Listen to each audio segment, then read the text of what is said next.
Many of you have heard of the victory that happened recently in Rockford when a clinic run by somebody who said that we wouldn't be able to close a Jack-in-the-Box got closed. I'd like to introduce one of the people instrumental in that. One of many, but still an important person.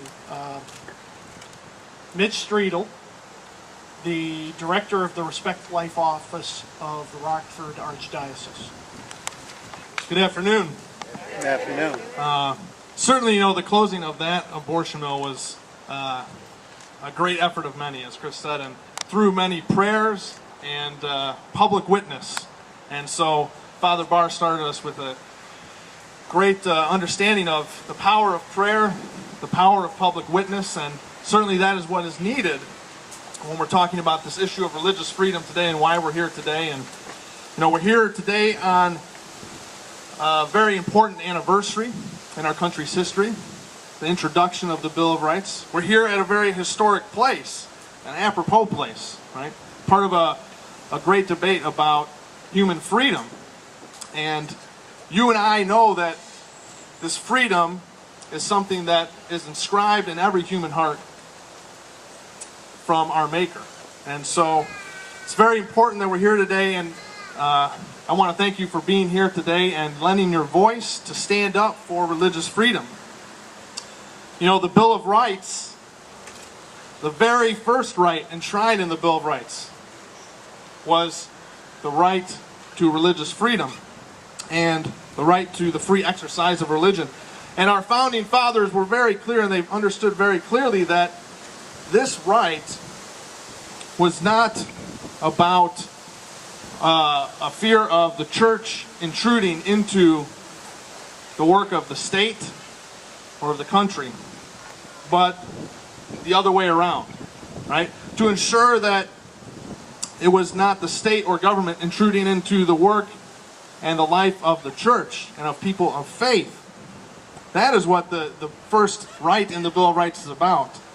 Government intrusion. And our founding fathers fled a country where they knew well government rule of religion and intrusion, and they came to establish and start a grand experiment, maybe the grandest experiment in human freedom, in freedom in human history, the country of the United States.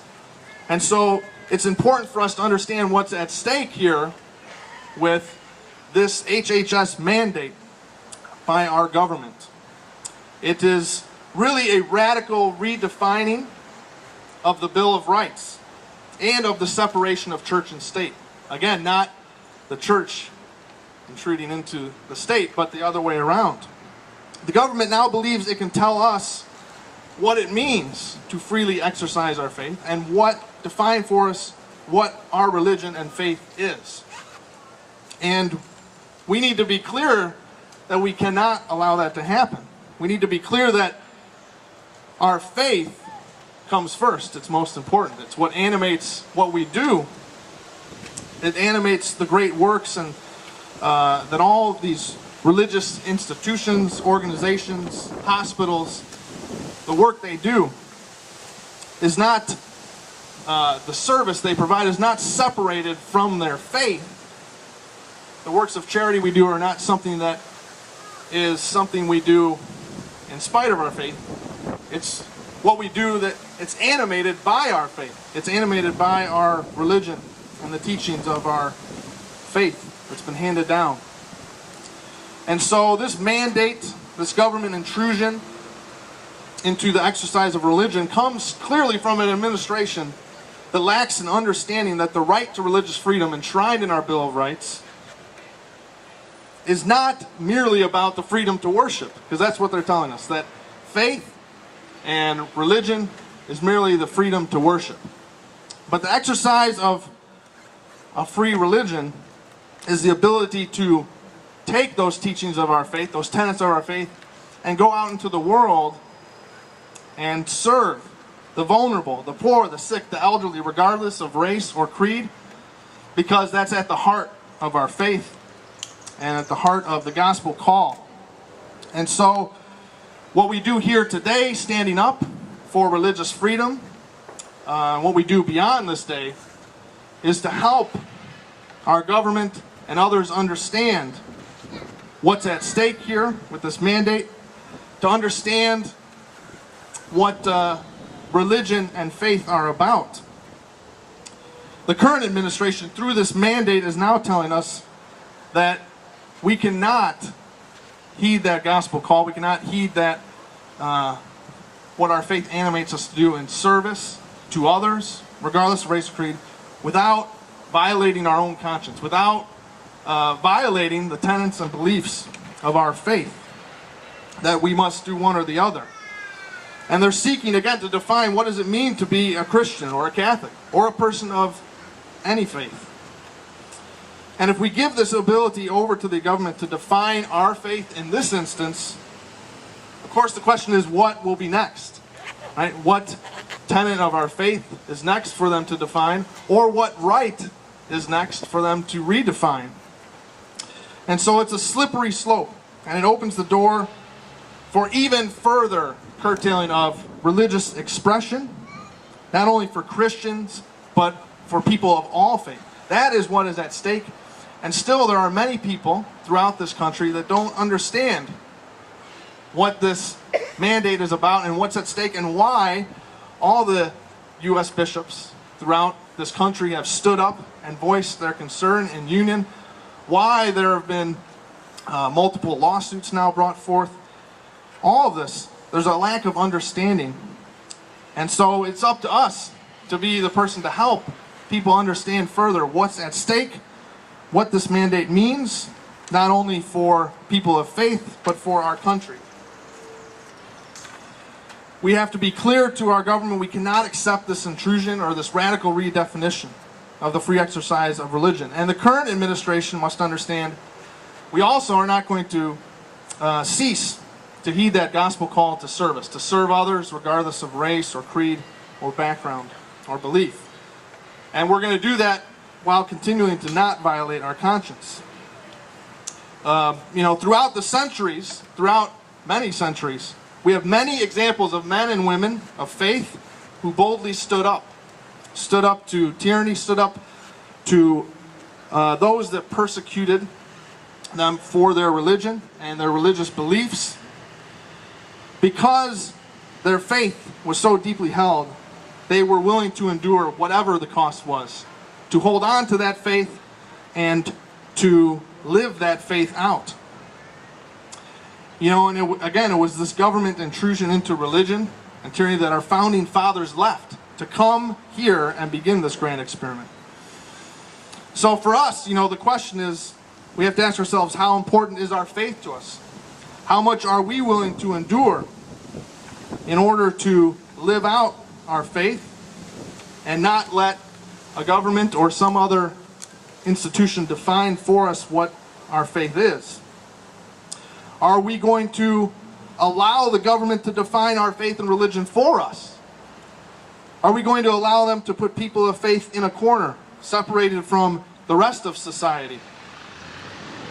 And of course, by being here today, by standing up, by continuing to do what you can to educate and stand up for this issue, your answer is no. Of course we are not. And so that's the reason we're here today. That's the reason we continue to defend religious freedom and stand up at this very important time in our history. And this isn't the only time throughout human history that religious freedom has been under attack. There are many places throughout the world where it's even more under attack. And there have been other times in history where it's been curtailed. And there was a great quote from His Eminence Cardinal Francis George that he gave to Business Investor Daily about another time in history, another place, where religious expression was reduced to mere freedom of worship. And he said this, he said, "Liberty of religion is more than freedom of worship. Freedom of worship was guaranteed in the Constitution of the former Soviet Union. You could go to church if you could find one. The church, however, could do nothing except conduct religious rites in places of worship. No schools, no religious publications, no healthcare institutions, organized charity, ministry for justice, and the works of mercy that flow naturally from a living faith. All of these were co-opted by the government. We fought a long Cold War to defeat that vision of society. Yet, it's popping up again, this vision of society. And this is the beginning of it. But we should not fool ourselves that if we allow this to stand, it'll be the end.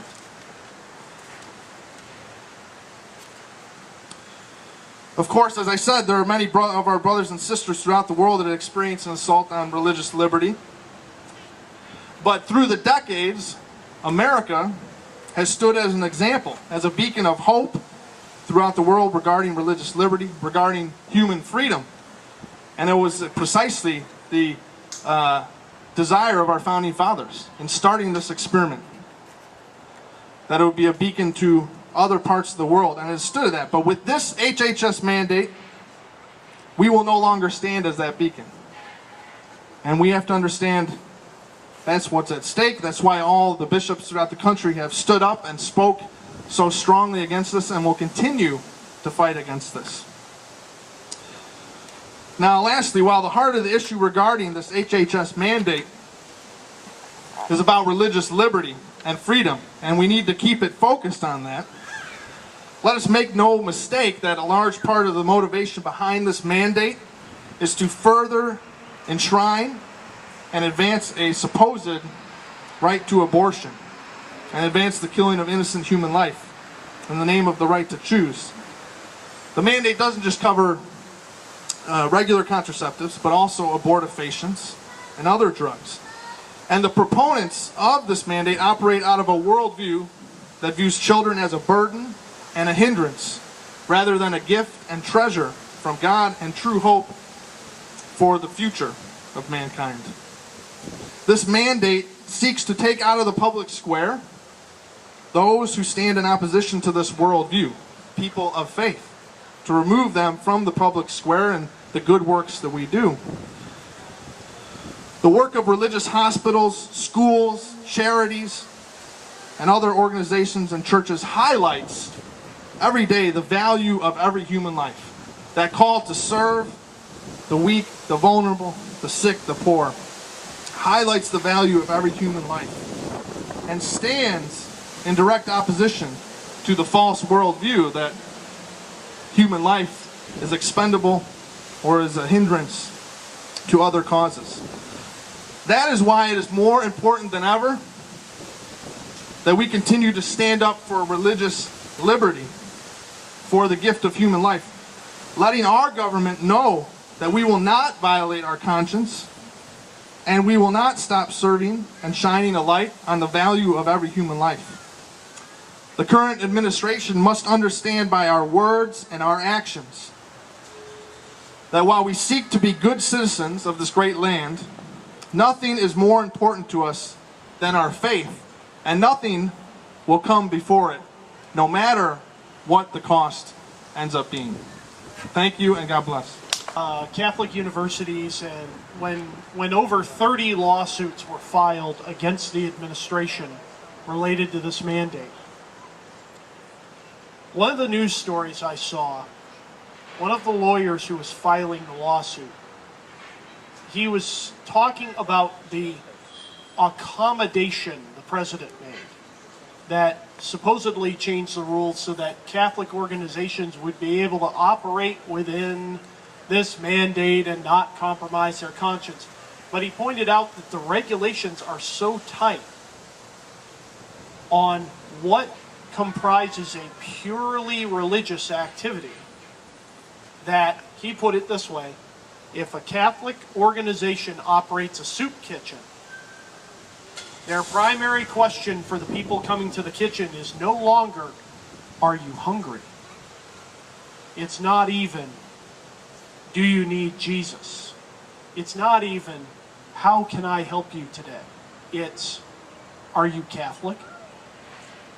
Because if that's not the first question they ask, if they are not saying, if you're Catholic, you get to eat here, and if you're not, you don't, then they're not a religious institution anymore under the HHS mandate.